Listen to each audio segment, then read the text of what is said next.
Salut à toi cher humain et bienvenue sur Gaming News Planet. Aujourd'hui 3 news.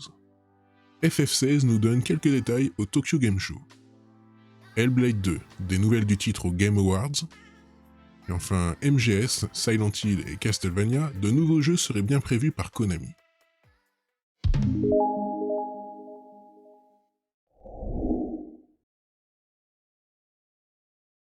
On se retrouve sur Actu Gaming. Square Enix nous avait prévenu, FF16 n'aura pas droit à de nouvelles images durant ce Tokyo Game Show. Mais une interview entre Hironobu Sakaguchi et Naoki Yoshida, producteur de ce 16e épisode, a permis d'en apprendre un peu plus sur le jeu, et notamment sur son état d'avancement. Le résumé de l'interview est en partie relayé par Aetaki Mochi sur Twitter, qui nous apprend ce dont les deux hommes ont parlé sur scène. Concernant l'avancée du jeu, Naoki Yoshida a déclaré que le scénario était terminé, ce que l'on savait déjà, et qu'il restait encore à peaufiner les quêtes annexes. Face à cette déclaration, Sakaguchi a alors conclu en riant que le développement était presque bouclé, ce à quoi celui qu'on nomme Yoshipé a répondu.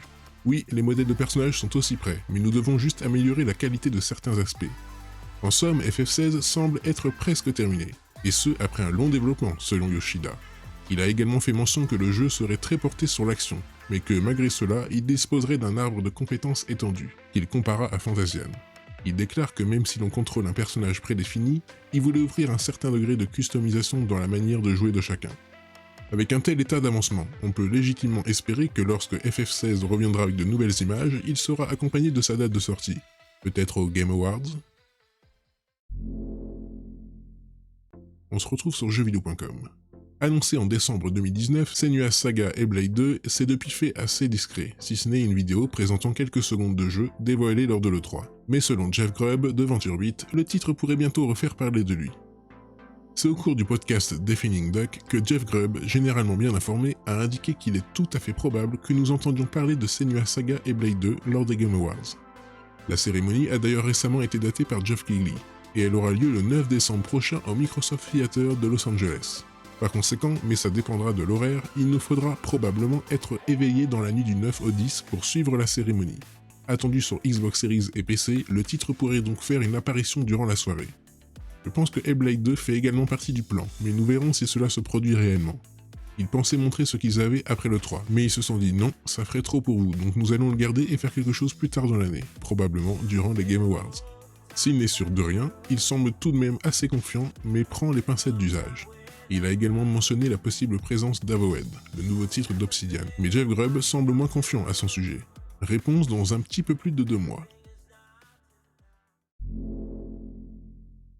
Et enfin, toujours sur jeuxvideo.com. Le vide qu'a laissé Konami après sa restructuration a fait du mal à plus d'un joueur. Des franchises phares du jeu vidéo manquent désormais à l'appel, et ce depuis des années. Néanmoins, il semblerait selon VGC que certaines d'entre elles reviennent en bonne et due forme. Cela fait maintenant des années que Konami a changé de façon drastique pour se rapprocher d'autres business comme les pachinko ou les jeux mobiles, au détriment du jeu vidéo traditionnel, et surtout aux grandes dames des joueurs qui pleurent le décès de certaines franchises. Qu'ils se rassurent, à en croire VGC, plusieurs d'entre elles devraient ressusciter prochainement. En s'appuyant de plusieurs sources anonymes, le site vient de publier un nouvel article indiquant le retour de Metal Gear Solid, Silent Hill ou encore Castlevania. Rien que ça. Commençons d'abord par cette dernière IP. Particulièrement culte, son dernier opus est Lords of Shadow 2, sorti en 2014.